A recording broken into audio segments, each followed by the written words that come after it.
형, 종수 할아버지 목소리가 떨렸습니다. 형, 준혁이 형, 종수 왔어요. 눈물이 쏟아졌습니다. 이렇게 살아있는 줄 알았으면 더 찾아볼 걸. 더 열심히 찾아볼 걸. 종수 할아버지는 이 말을 묘비에 댔어요. 형 미안해요. 제가 너무 늦었어요. 울음소리가 공원묘지에 울렸습니다. 탄광촌에서 함께 자라며 지옥 같았던 세상을 버텨야 했던 피보다 진한 두 형제의 이야기를 들려드리겠습니다. 할아버지 방 구석에서 낡은 상자를 발견한 건 장례를 치르고 사흘째 되던 날이었습니다. 먼지가 수북이 쌓인 상자를 열자 오래된 흑백 사진 한 장이 나왔어요. 사진 속엔 두 명의 소년이 서 있었죠. 13살쯤 되어 보이는 마른 소년과 그보다 훨씬 어려 보이는 작은 아이. 둘 다 뼈만 앙상한 몸에 너무 큰 옷을 걸치고 있었습니다. 사진을 뒤집어 보자 나온 건 사촌 이종수 그리운 내 동생. 누군가 연필로 조심스럽게 쓴 글씨였어요. 힘을 주지 못해 떨린 흔적이 역력했죠. 저는 그 글씨를 한참 들여다봤습니다. 할아버지 필체가 맞았거든요. 근데 이종수라니, 근데 이거 어디서 본 것 같은데. 할아버지는 천안에서 사셨는데 사천이라면 경남 사천을 얘기하는 건가? 민재야, 왜 그래? 아버지가 들어오셨어요. 아버지, 이 사진 보신 적 있으세요? 아버지는 사진을 잠시 보다가 무언가 생각이 난 듯 했어요. 아, 이거 할아버지랑 같이 일했던 동생이라고 했어. 우리나라가 해방되기 전 탄광촌으로 끌려가셨을 때 같이 일했던 동생분일 거야. 아, 그러고 보니 예전에 할아버지가 들려주신 적이 있는 것 같아요. 헤어진 동생이라고 근데 결국 못 만났다고 하셨던 것 같은데 맞죠? 그래, 나도 어릴 적 아버지가 얘기해 주신 적이 있었는데 그 사진 맞는 것 같다. 사천 이종수 이분을 끝내 못 뵙고 돌아가신 거구나. 그때 문득 4년 전 일이 떠올랐습니다. 할아버지가 86이셨을 때였어요. 책상 앞에 앉아 계신 할아버지 손에 사진 한 장이 들려 있었습니다. 지금 제가 들고 있는 바로 그 사진이었어요. 할아버지, 뭐 보세요? 옛날 사진이란다. 할아버지 목소리가 떨리고 있었습니다. 저도 좀 봐도 돼요? 할아버지가 사진을 보여줬는데 사진 속 두 소년이 있었어요. 한 명은 할아버지를 닮은 것 같았어요. 와, 이거 할아버지 어렸을 때예요? 그래. 옆에 이 아이는요? 종수, 이종수. 할아버지가 사진을 다시 받아들고 한참을 들여다보셨어요. 손이 떨리고 있었습니다. 이 사진은 언제예요?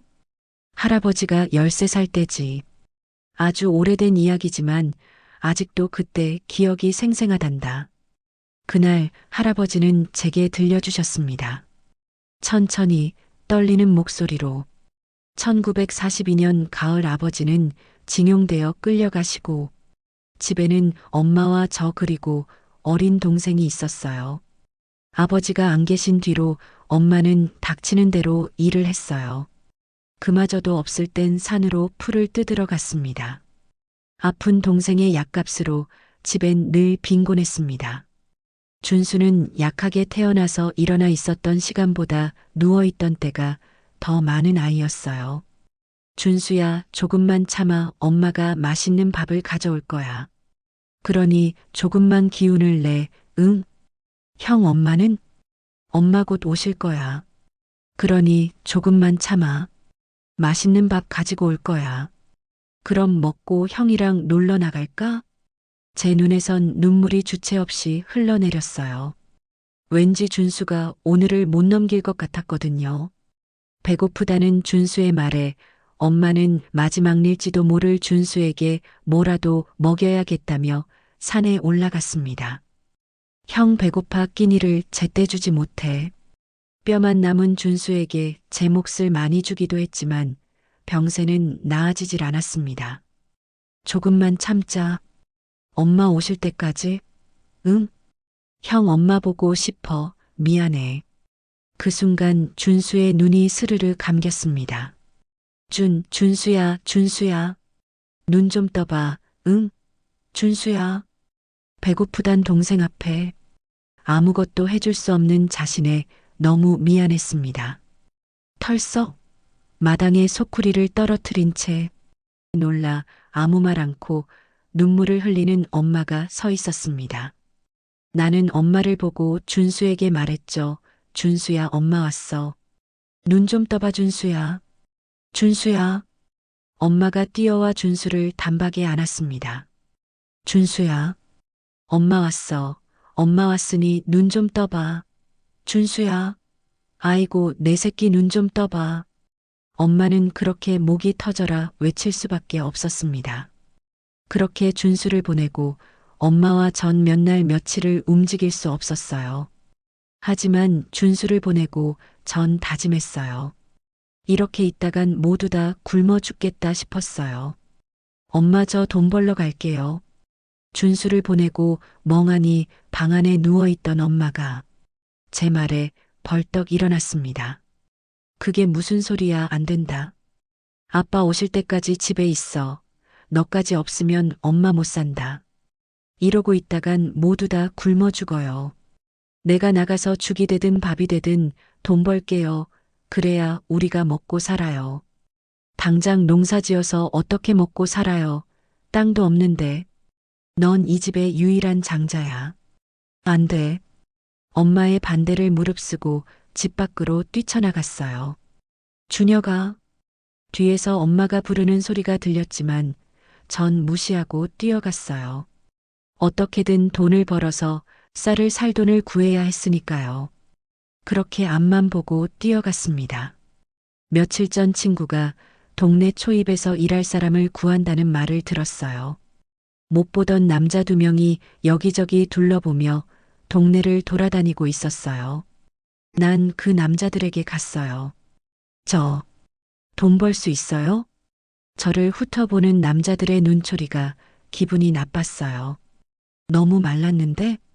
일이나 할 수 있겠어? 몇 살이니? 난 어떻게든 그들의 눈에 들어야 했어요. 15살이요. 뭐든 할 수 있어요. 15? 에이, 그렇게 안 보이는데? 이렇게 말라서 삽질이라도 할 수 있겠어? 안 돼. 할 수 있어요. 저 돈 벌어야 해요. 제발요. 네. 시켜만 주시면 뭐든 할게요. 저의 절박함에 남자들이 고개를 끄덕였어요. 저 트럭 보이지? 거기 타고 있어. 곧 출발할 거야. 근데 무슨 일 하는데요? 엄마한테 얘기하고 와야 하는데 뭐든 한다며. 너 15 아니지? 싫으면 말고 우리도 너 눈 감아주면서 받아주는 거야. 그리고 인사하고 안 온 애가 너무 많아서 안 돼. 지금 결정해 곧 출발한다니까? 저는 순간 망설였지만 집에 가면 엄마가 안 보낼 것 같아 결심을 하고 차에 올라탔습니다. 트럭엔 저 말고도 제 또래 애들이 많이 보였어요. 여기 타면 돈 벌러 가는 거 맞지? 응밥도 주고 돈도 벌 수 있대. 근데 어디로 가는 거야? 몰라, 멀지 않다고 하던데? 그때 남자들이 트럭에 올라탔어요. 트럭이 출발하며 전 멀어져 가는 마을을 눈에 담았습니다. 엄마한테 말하지 못했는데. 엄마 조금만 기다려요. 꼭 돈 벌고 올게요. 그때 전 알지 못했습니다. 그 순간이 생사를 오가는 지옥의 순간이 되리란 걸. 저는 트럭 짐칸에 웅크리고 앉아 있었어요. 20명쯤 되는 사람들이 빽빽하게 앉아 있었죠. 다들 저와 비슷한 사람인 것 같았어요. 어떤 이는 20살쯤 되어 보였고 어떤 이는 저보다 어려 보였어요. 금방 도착할 줄 알았던 트럭은 이틀을 꼬박 달렸어요. 중간에 사람을 계속 태웠죠.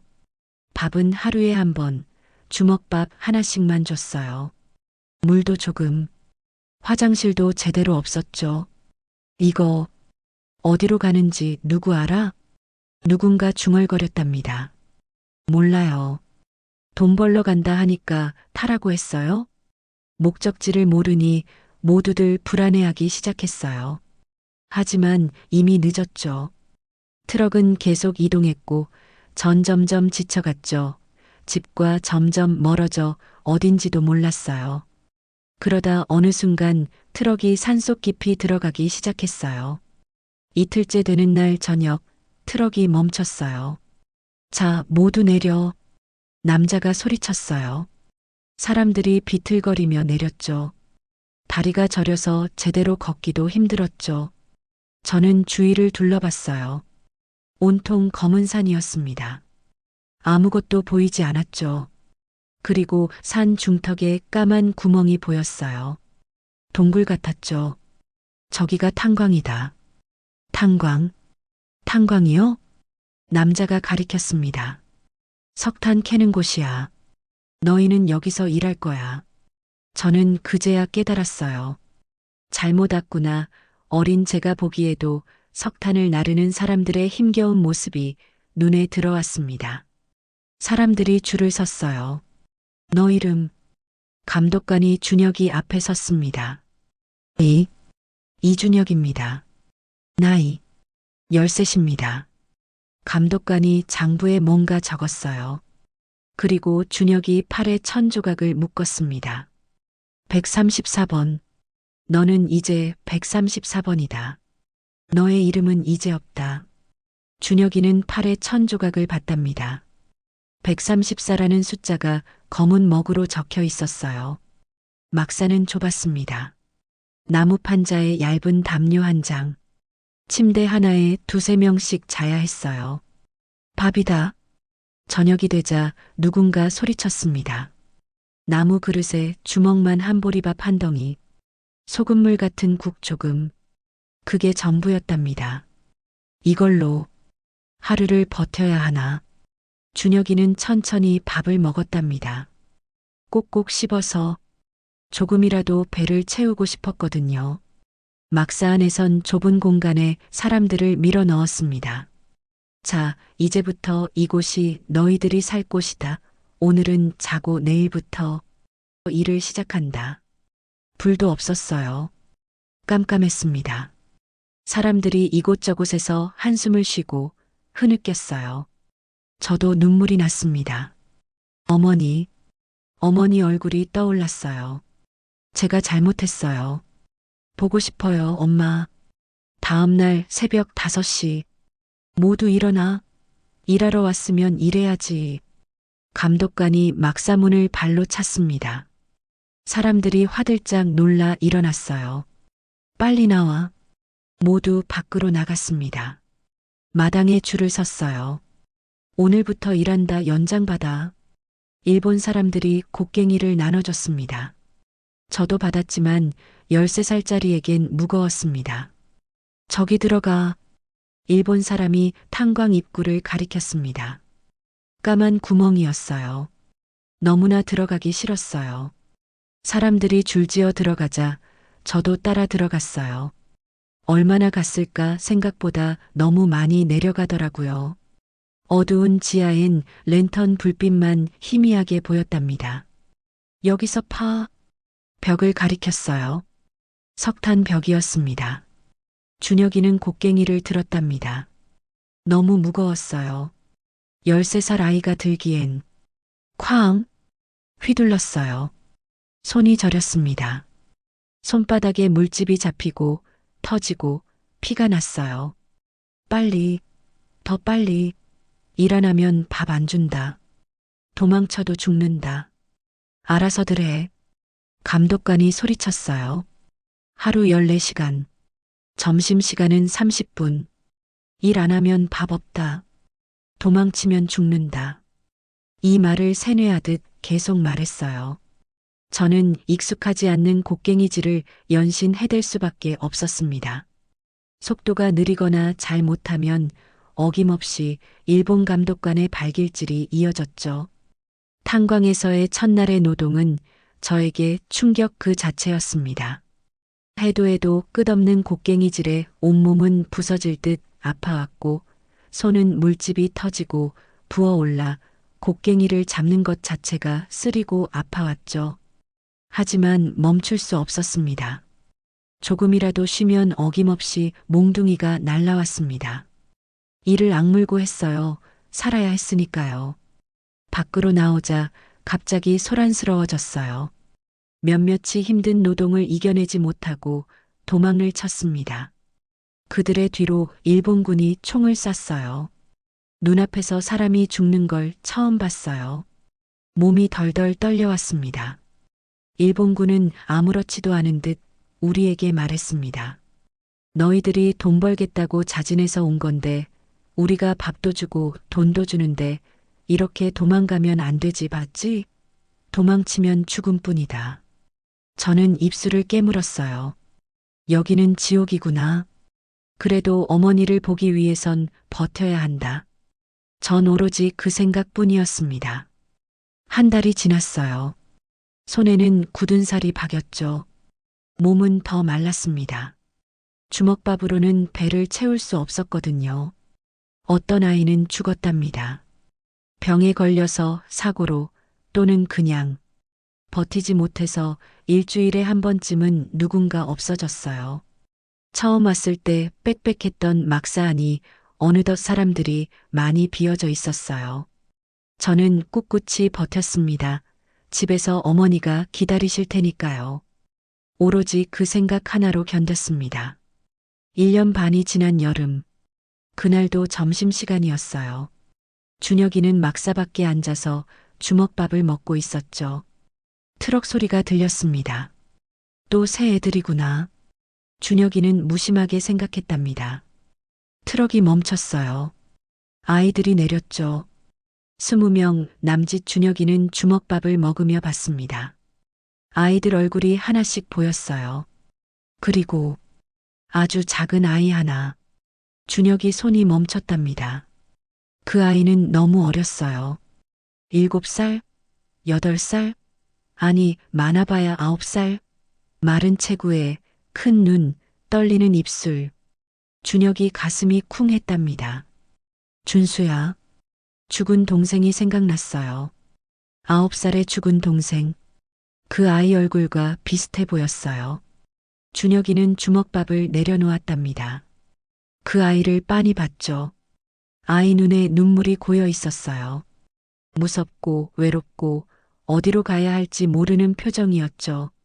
준혁이는 가슴이 아팠답니다. 저 아이, 얼마나 버틸 수 있을까? 저 어린 게 곡괭이를 들 수 있을까? 살아남을 수 있을까? 저는 알고 있었어요. 못 버틴다는 걸. 대부분의 어린 아이들은 한 달을 못 넘겼거든요. 순간 준수의 얼굴이 떠올랐어요. 안 돼. 준혁이는 일어섰답니다. 저 아이는 안 돼. 왜인지 모르겠지만 그 아이를 그냥 둘 수 없었어요. 그날 밤 막사에서 준혁이는 그 작은 아이를 찾았습니다. 구석에 혼자 웅크리고 앉아 있었어요. 예. 아이가 고개를 들었어요. 눈이 퉁퉁 부어 있었습니다. 많이 운 것 같았죠. 너 괜찮아? 아이는 대답하지 않았어요. 너 오는 거 봤어. 난 134번이야. 너는? 아이가 팔에 천 조각을 받습니다. 233번. 목소리가 아주 작았어요. 준혁이는 233번 옆에 앉았답니다. 233번. 너 몇 살이야? 9살. 역시. 준혁이 가슴이 아팠습니다. 너 어떻게 여기 왔어? 233번이 고개를 떨어뜨렸어요. 배고파서. 아저씨가 밥 준다고 했어. 그래서 233번 목소리가 떨렸습니다. 엄마한테 말하고 왔어? 233번이 고개를 저었습니다. 아니, 빨리 타야 준다고 해서 그냥 탔어. 233번 눈에 눈물이 고였어요. 엄마 보고 싶어. 집에 가고 싶어. 소리내서 울기 시작하자 제가 여기 처음 온 순간을 떠올랐어요. 얼마나 무섭고 힘들까? 준혁이는 233번 등을 토닥여줬어요. 괜찮아. 괜찮아. 형, 나 집에 갈 수 있어? 준혁이는 대답할 수 없었어요. 갈 수 없다는 걸 알았거든요. 여기 온 아이들은 돌아가지 못했어요. 돌아간 아이는 죽은 아이들 뿐이었죠. 233번. 준혁이가 233번을 안았답니다. 내가 있어. 내가 지켜줄게. 정말? 응. 형 믿어. 233번이 준혁이 품에 안겼습니다. 작고 떨리는 몸이었어요. 준혁이는 233번을 꼭 안아주었죠. 이번엔 내가 지켜줄게. 다음 날부터 저는 233번 동생을 챙겼습니다. 새벽에 일어나지 못하면 깨워주고 밥을 반으로 쪼개 나눠주고 탄광에서 일할 때는 자기가 캔 석탄을 몰래 233번 자리로 옮겨놨어요. 233번 빨리 못해. 할당량을 채우지 못하면 밥도 없다. 하이. 나는 감독관이 안 보는 틈을 타 내가 캔 석탄을 주었어요. 형, 저는 아무 말 않고 더 열심히 곡괭이질을 했습니다. 서로 몸이 안 좋을 땐 서로 석탄을 나눠주기도 했어요. 233번이 감독관한테 맞을 뻔하면 제가 대신 맞았어요. 저예요. 제가 잘못했어요. 뭐, 그럼 내가 맞아라. 퍽, 퍽, 퍽. 몽둥이가 등을 내려쳤어요. 하지만 참았습니다. 형, 미안해. 아니야. 괜찮아. 넌 다치면 안 돼. 준혁이가 233번 머리를 쓰다듬었답니다. 밤에는 서로 같이 잤어요. 233번은 자주 악몽을 꿨죠. 엄마, 엄마. 중얼거리며 울었어요. 그럴 때마다 준혁이가 깨워줬답니다. 괜찮아. 형 여기 있어. 어느 날 저녁, 막사 뒤에서 둘은 하늘을 봤어요. 별이 떠 있었습니다. 134번형. 응? 우리 집 하늘에도 저 별 있을까? 그럼. 있지. 그럼. 엄마도 저 별 보고 있을까? 그럴 거야. 너희 엄마도 우리 엄마도 지금 저 별 보고 계실 거야. 우리 생각하면서. 응. 233번이 작게 웃었어요. 그럼. 엄마한테 말할 수 있을까? 뭐라고?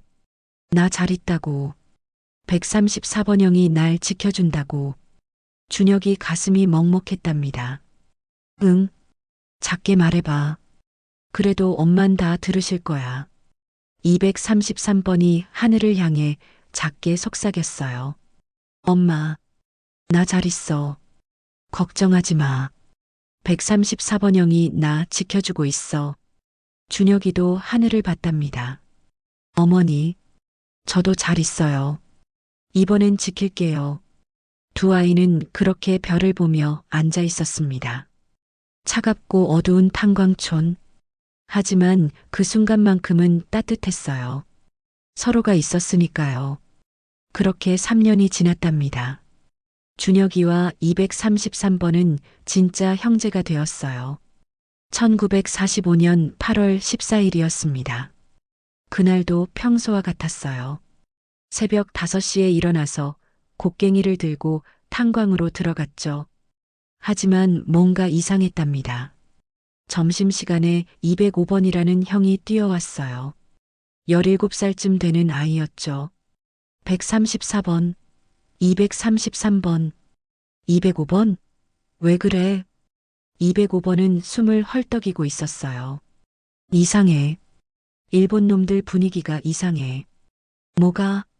아까 관리실 앞 지나가는데 라디오 소리가 들렸어. 패전이라는 말이 들렸어. 패전? 전쟁에서 졌다는 뜻이야.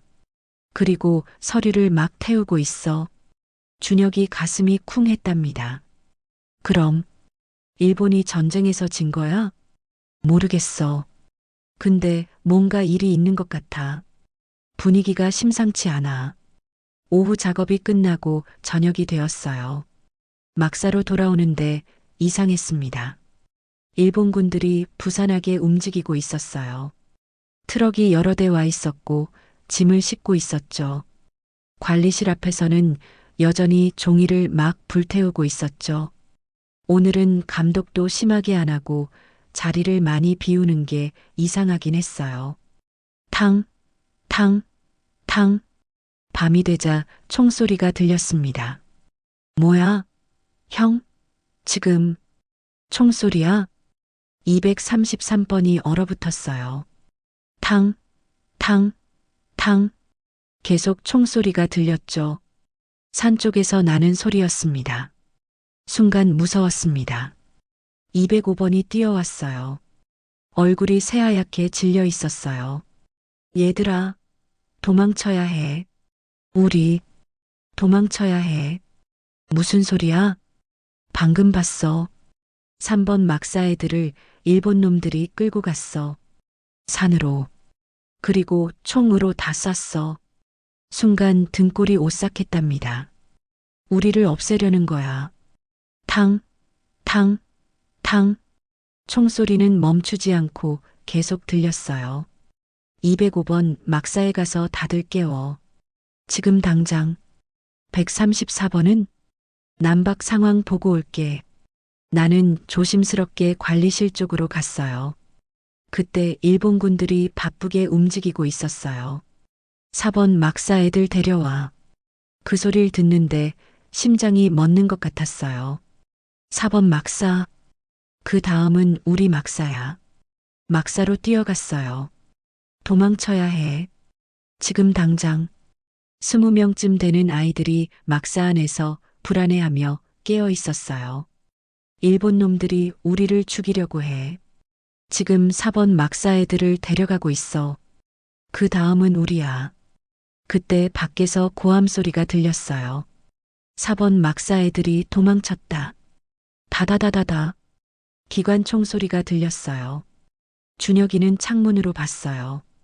4번 막사 아이들이 뛰어가고 있었습니다. 그리고 일본군들이 총을 쐈죠. 아이들이 하나 둘 쓰러졌어요. 안 돼, 이대로 가다간 우리도 저렇게 돼. 준혁이 눈에 트럭 한 대가 보였습니다. 열쇠가 꽂혀 있었어요. 저 트럭 타고 나가는 거야. 170번이라는 18살 형이 나왔습니다. 나 운전 조금 할 줄 알아. 좋아. 근데 이대로 그냥 나갔다간 다 총 맞아 죽을 거야. 저는 생각했어요. 시선을 돌려야 해. 다이너마이트. 내가 시선을 끌게. 다이너마이트로 폭발을 일으킬 거야. 그 사이에 너희가 트럭 타고 나가. 지금 일본군들이 정신없을 거야. 형? 그럼 형은? 233번이 물었어요. 난 금방 따라갈게. 하지만 233번. 이대로 나갔다간 우리 다 죽어. 누군가는 시선을 끌어야 해. 그래도 싫어, 형 같이 가. 233번 눈에 눈물이 고였어요. 난 금방 따라갈게. 형 달리기 잘하는 거 알지? 약속해. 정말? 응, 약속해. 저는 205번을 봤어요.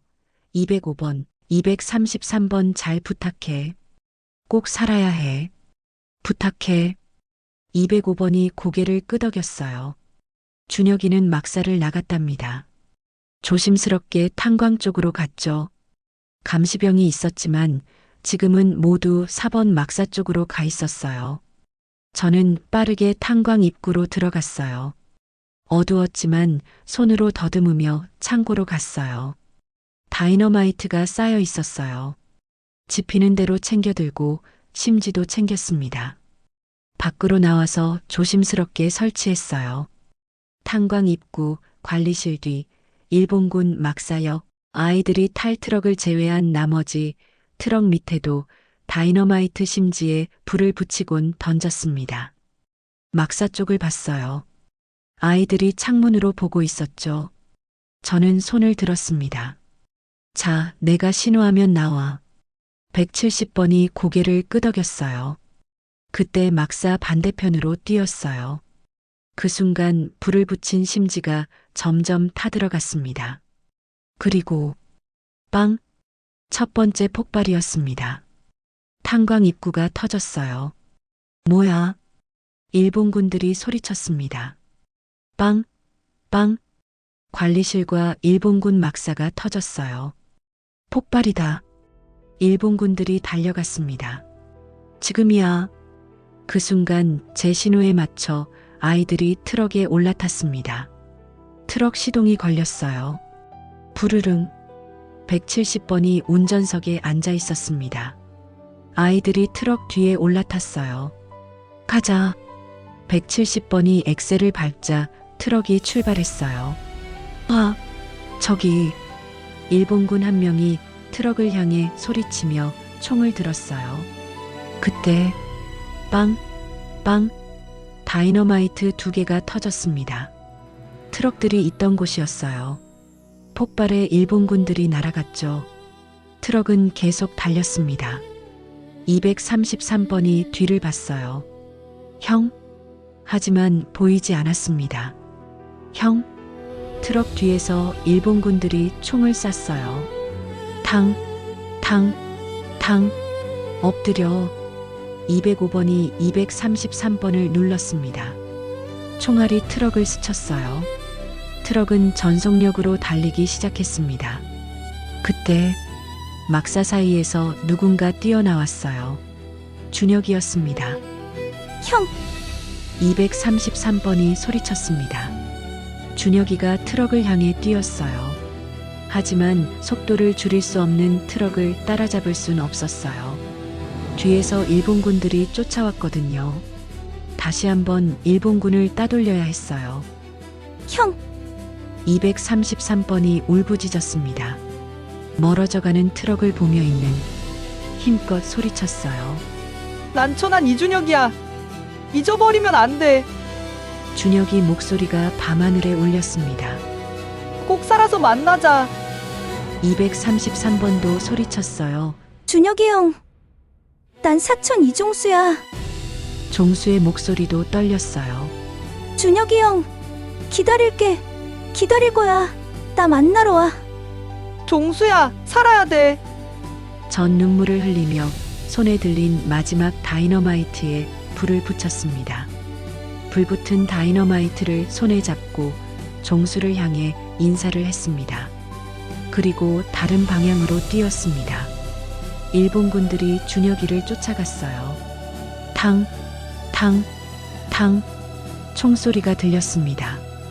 빵. 준혁이가 달려간 방향으로 폭발음이 들렸습니다. 형, 종수가 울부짖었어요. 하지만 트럭은 계속 달렸습니다. 탄광촌이 점점 멀어졌어요. 폭발의 불길이 하늘을 붉게 물들였죠. 그 속에서 준혁의 모습이 사라졌습니다. 종수는 트럭 뒤에서 울었어요. 형, 준혁이 형, 손을 뻗었지만 아무것도 잡을 수 없었습니다. 형 살아있어. 제발 살아있어. 205번이 종수를 안았어요. 준혁이는 살아있을 거야. 강한 애야. 트럭은 산길을 내려갔습니다. 밤하늘에 별이 떠 있었어요. 그 별빛 아래 아이들은 자유를 향해 달렸습니다. 하지만 종수 가슴엔 구멍이 뚫린 것 같았어요. 천안 이준혁. 그 이름을 종수는 평생 잊지 못할 것 같았습니다. 할아버지는 그날 밤 이야기를 거기서 멈추셨어요. 그 뒤로 어떻게 되셨어요? 민재는 조심스럽게 물었습니다. 할아버지는 창밖을 보셨어요. 한참을 말이 없으셨죠. 나는 살았단다. 일본군을 따돌리고 산속으로 도망쳤지. 마지막 다이너마이트를 쫓아오는 일본군에게 던졌단다. 그래서 살았지. 며칠을 산속에 숨어 지내다가 일본인들이 모두 떠나는 걸 봤어. 전쟁이 끝난 거야. 할아버지 목소리는 담담했지만 손은 떨리고 있었어요. 그 뒤로 계속 걸었지. 강원도에서 천안까지. 그럼 집에 무사히 도착하셨나요? 아니, 내가 집에 도착했을 땐 빈집이었다. 힘겹게 집에 도착한 나는 아무도 없는 집에 망연자실했단다. 어머니를 다시 보기 위해 견뎠던 세월이었는데 안 계셨지. 그때 누군가 나에게 말을 걸었지. 누구쇼? 뒤돌아본 나를 옆집 아줌마가 알아보셨지. 너 혹시 준혁이니? 아줌마. 아이고 이거사. 왜 이제 와? 왜? 아줌마 저희 어머님요?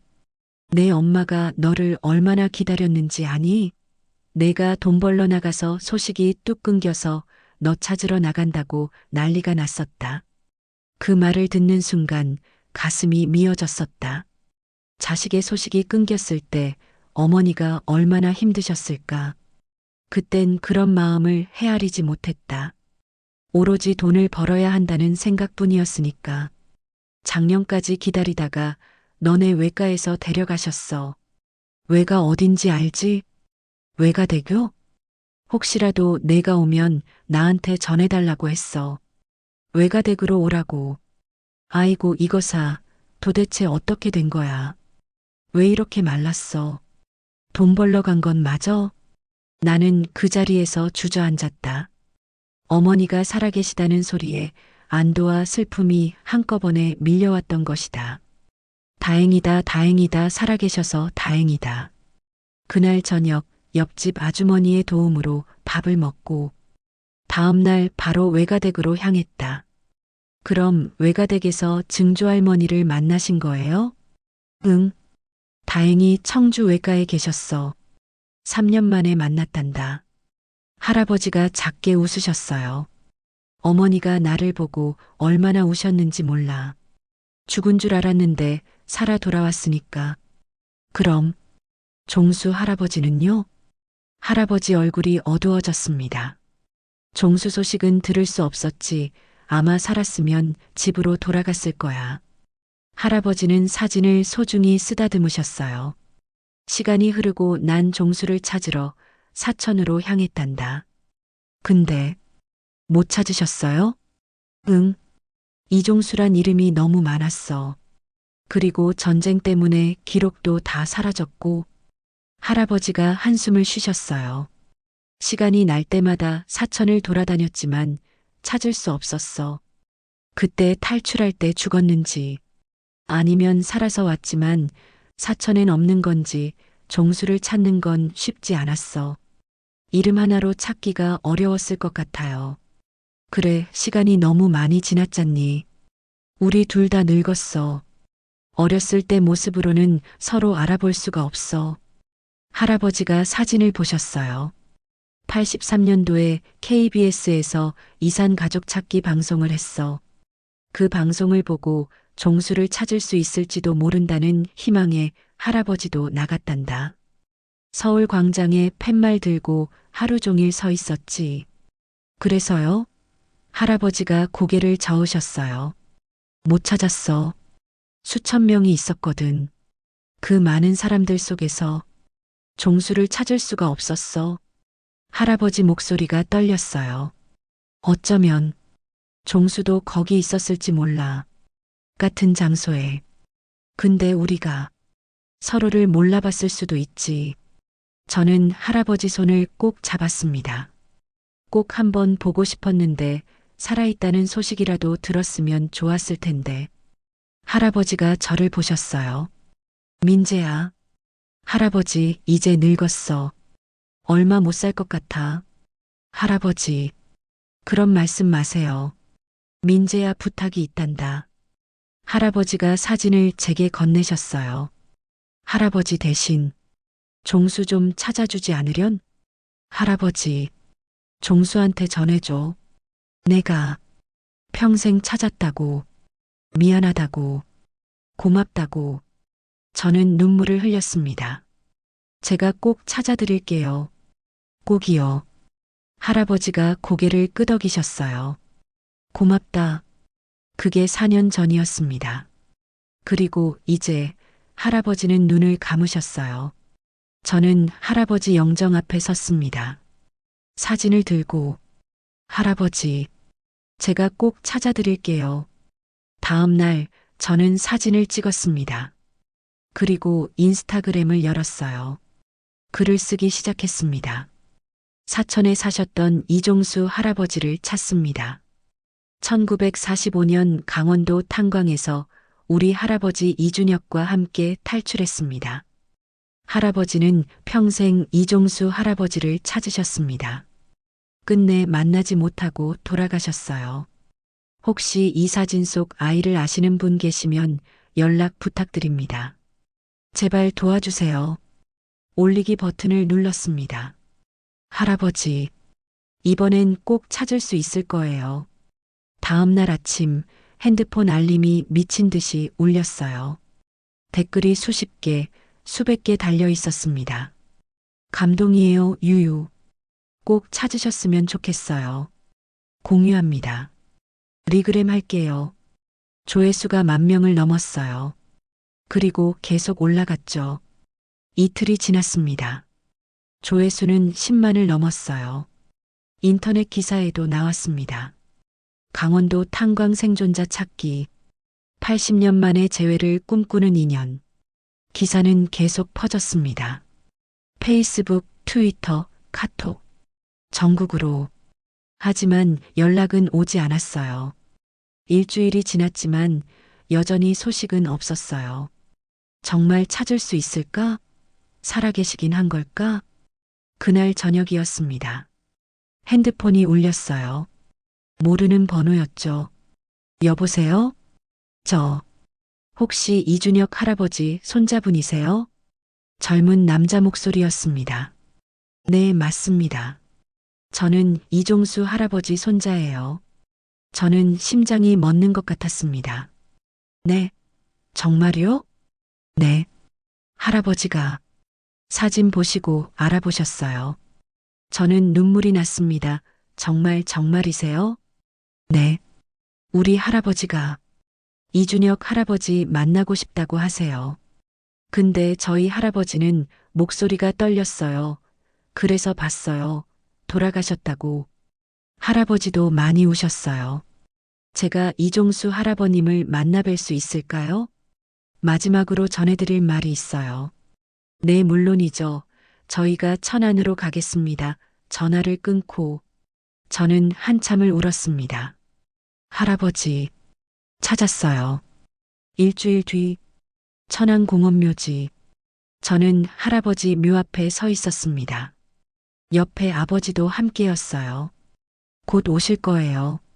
저는 시계를 봤습니다. 오후 2시가 되자 차 한 대가 천천히 들어와 멈췄어요. 문이 열리고 누군가 트렁크에서 휠체어를 꺼냈어요. 차에서 할아버지를 안고 휠체어에 앉혔습니다. 87살 이종수 할아버지였습니다. 머리는 하얗게 새었고 등은 굽어 있었어요. 하지만 눈은 맑았습니다. 젊은 남자가 휠체어를 밀고 있었습니다. 손자였죠. 저는 한 걸음에 할아버지께 다가갔습니다. 이종수 할아버지이신가요? 노인이 고개를 들었어요. 눈이 붉게 충혈되어 있었습니다. 네, 제가 이종수입니다. 목소리가 떨렸어요. 저는 무릎을 꿇고 인사했습니다. 할아버지, 오시느라 고생 많으셨습니다. 아니에요. 고맙습니다. 나를 찾아줘서. 제가 모실게요. 민재가 휠체어를 끌고 준혁 할아버니의 묘 앞에 섰습니다. 종수 할아버지는 묘를 봤습니다. 눈물이 하염없이 흘렀습니다. 이준혁 지묘. 검은 글씨가 새겨져 있었어요. 종수 할아버지는 휠체어에서 일어나려고 했습니다. 할아버지, 잠시만요. 손자가 할아버지를 부축했어요. 천천히 일어났습니다. 비틀거렸지만 꿋꿋이 걸었어요. 묘 앞까지. 종수 할아버지는 무릎을 꿇었습니다. 떨리는 손으로 묘비를 만졌습니다. 형, 종수 할아버지 목소리가 떨렸습니다. 형, 준혁이 형, 종수 왔어요. 눈물이 쏟아졌습니다. 이렇게 살아있는 줄 알았으면 더 찾아볼 걸, 더 열심히 찾아볼 걸. 종수 할아버지는 이마를 묘비에 댔어요. 형, 미안해요. 제가 너무 늦었어요. 울음소리가 공원묘지에 울렸습니다. 그렇게 종수 할아버지는 한참을 우셨습니다. 준혁이 형 나 기억나요? 233번이요. 형이 지켜줬잖아요. 밥도 나눠주고 맞아도 대신 맞아줬잖아요. 종수 할아버지는 주머니에서 뭔가를 꺼냈습니다. 낡은 천조각이었어요. 233번 숫자가 희미하게 남아 있었습니다. 이거 가지고 있었어요. 평생 동안. 종수 할아버지는 천조각을 묘비 앞에 놓았습니다.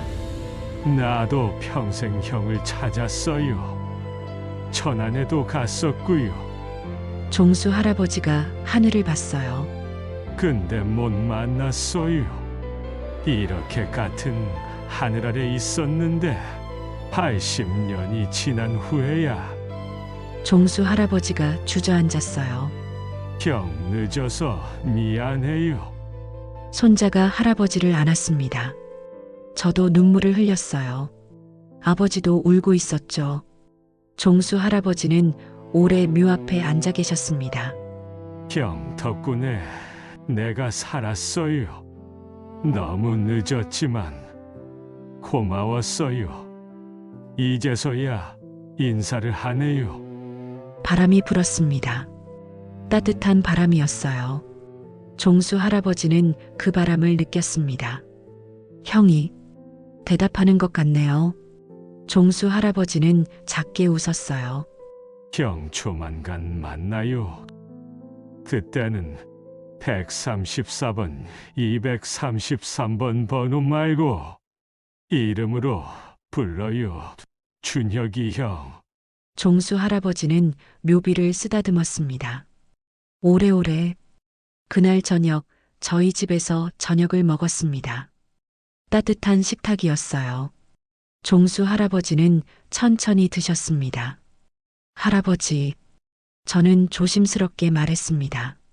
할아버지는 탄광에서 탈출하신 후에 어떻게 되셨어요? 종수 할아버지는 숟가락을 내려놓으셨어요. 아주 오래된 이야기란다. 종수 할아버지는 눈을 감으셨어요. 그리고 천천히 말씀하셨습니다. 트럭은 전속력으로 1시간쯤 달렸지. 그런데 뒤에서 일본군 트럭이 쫓아왔어. 일본군이 우리를 향해 총을 계속 쏘니 트럭에 맞았는지 차가 고장이 났어. 못 가겠어. 내려야 해. 아이들은 트럭에서 뛰어내려 산으로 도망쳤대요. 어두운 숲속을 미친 듯이 달렸지. 그때 멈추면 죽음밖에 없었단다. 달리는 와중에도 총소리는 계속 났지. 나는 205번 형하고 간신히 도망쳐 계속 뛰었단다. 오로지 집에 가야 한다는 생각밖에 없었어. 산속에서 걷가다 열매를 따먹고 집이 보이면 아무거나 훔쳐서 먹었지. 그래도 멈출 수 없었어. 금방이라도 일본군들이 쫓아올 것 같았거든.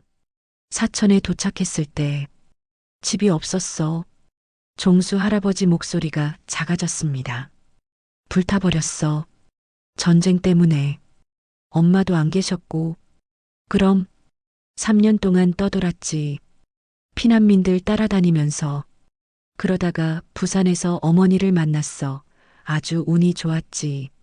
시장에서 장사를 하고 계셨단다. 종수 할아버지가 작게 웃으셨어요. 어머니가 살아계셔서 정말 다행이었어. 그 뒤에는요? 부산에서 어머니를 도와 장사를 하고 돈을 모아서 다시 고향인 사천으로 다시 돌아갔지. 그리고 형을 기다렸어. 형이 올 줄 알았거든. 그땐 준혁이 형밖에 생각이 안 났어. 꼭 만나러 온다고 했으니까. 그 이름을 잊지 않았으니까. 근데 안 왔어. 1년을 기다려도 2년을 기다려도. 그래서 내가 천안으로 갔어. 형을 찾으러. 저는 숨을 죽이고 들었습니다. 근데 찾을 수 없었지. 할아버지는 외가댁 청주에서 증조 할머님을 만나셨다고 하셨어요. 그랬구나. 그래서 못 찾았던 거구나. 그럴 수 있지. 나도 부산에 있었으니까. 종수 할아버지가 눈물을 흘리셨어요. 서로 엇갈리셨던 것 같아요. 그리고 이산가족 찾기. 이산가족 찾기요? 거기도 가셨어요? 응.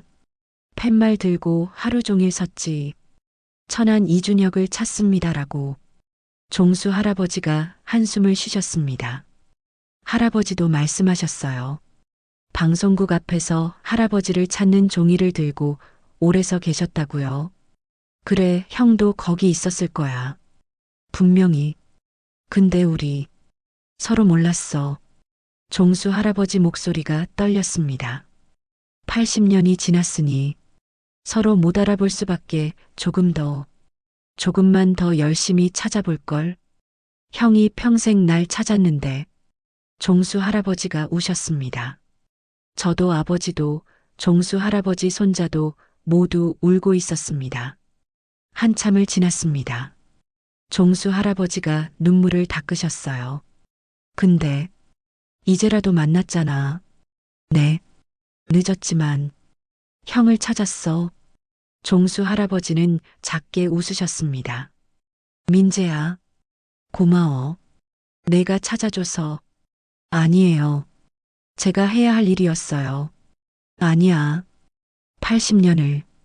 80년을 기다렸는데 내가 찾아줬어.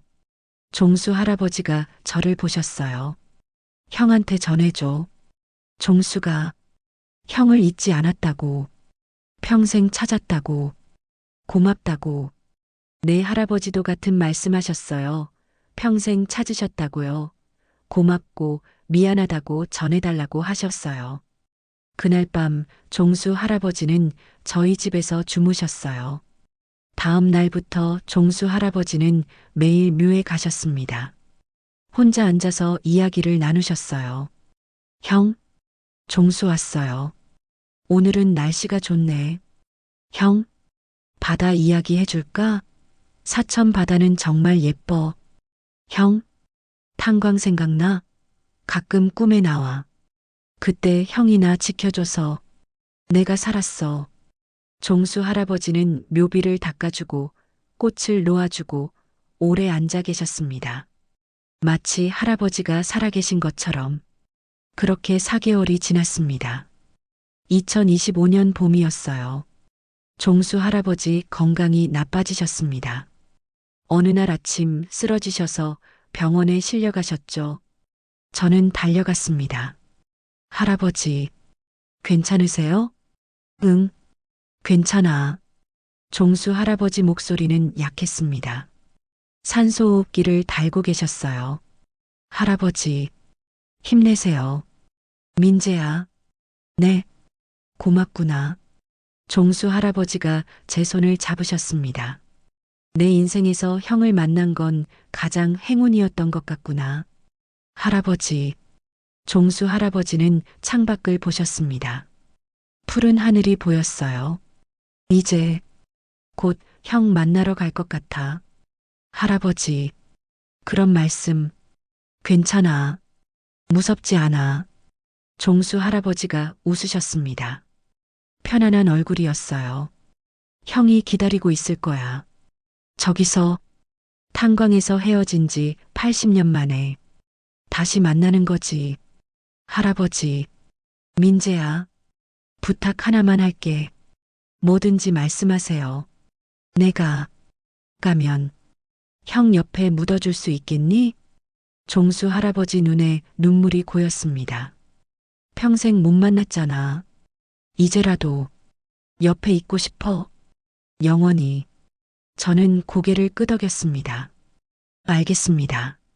꼭 그렇게 할게요. 고마워. 종수 할아버지는 눈을 감으셨어요. 형, 곧 갈게. 기다려. 이번엔 헤어지지 말자. 이틀 뒤 2025년 5월 15일 종수 할아버지는 87의 나이로 세상을 떠나셨습니다. 형, 기다려요. 그것이 마지막 말씀이었습니다. 장례가 치러졌습니다. 저는 종수 할아버지 가족과 의논했어요. 종수 할아버지 유언대로 준혁 할아버지 옆에 모시면 안 될까요? 종수 할아버지 아들이 고개를 끄덕였습니다. 그래야죠. 아버지가 그렇게 원하셨으니까. 평생 그분을 찾으셨잖아요. 천안공원묘지, 준혁 할아버지 묘역, 새로운 묘가 만들어졌습니다. 종수 할아버지가 묻히셨어요. 나란히 2개의 묘, 이준혁 지묘, 이종수 지묘. 80년 만에 두 형제는 드디어 함께였습니다. 그날 저녁, 저는 두 묘 앞에 섰습니다. 할아버지, 종수 할아버지, 이제 함께 계세요. 80년 만에 드디어 저는 두 묘를 번갈아 봤습니다. 할아버지가 평생 바라던 거 이루셨어요. 종수 할아버지도 바람이 불었습니다. 따뜻한 바람이었어요. 저는 그 바람을 느꼈습니다. 두 분이 행복해 하시는 것 같아. 저는 웃었습니다. 편히 쉬세요. 두 분, 이제 영원히 함께해요. 다음 날 저는 인스타그램에 글을 올렸습니다. 사진과 함께 2개의 묘가 나란히 선 사진. 할아버지 찾았습니다. 80년 만에 두 분이 다시 만났어요. 종수 할아버지도 준혁 할아버지를 평생 찾으셨대요. 1983년 이산 가족 찾기에도 두 분 다 가셨대요. 같은 장소에 계셨지만 서로 몰랐답니다. 80년이 지나 늙어버려서. 근데 이제 만났어요. 두 분의 우정이 이렇게 이어졌습니다. 80년이 지나도, 죽음도 잊지 않은 마음. 그게 진짜 형제였습니다. 할아버지, 이제 편히 쉬세요. 종수 할아버지도 함께. 댓글이 수만 개 달렸습니다. 너무 감동이에요, 유유. 진짜 형제네요. 80년. 평생을 이산 가족 찾기에서 엇갈렸다니. 역사를 잊지 말아야 해요. 두 분 모두 편히 쉬세요. 강제징용 피해자들을 기억합시다. 저는 댓글을 읽으며 울었습니다. 그리고 할아버지 영정 앞에 섰어요. 할아버지 종수 할아버지 찾았어요. 두 분 만나셨나요? 영정 속에서 할아버지가 웃고 계셨습니다. 저도 웃었어요. 이제 편히 쉬세요. 형, 이름이 뭐야? 내 이름? 갑자기 왜? 134번 말고 이름을 알고 싶어서. 내 이름 이준혁 넌? 난 종수야, 이종수. 그래, 절대 까먹지 말자. 나도 형, 이름 안 잊어버릴게. 너 맨날 숫자 틀려서 기억도 못 하잖아. 나중에 이름 다시 한번 알려줄게. 그땐 잊어먹지 마. 숫자는 형도 틀리면서 나도 나중에 다시 알려줄게. 그래, 우리 서로의 이름 잊지 말자. 꼭. 꼭 약속해. 이 이야기는 실제 일제강점기 강제징용 피해자들의 경험을 바탕으로 한 창작입니다. 우리는 기억해야 합니다. 잊지 말아야 합니다.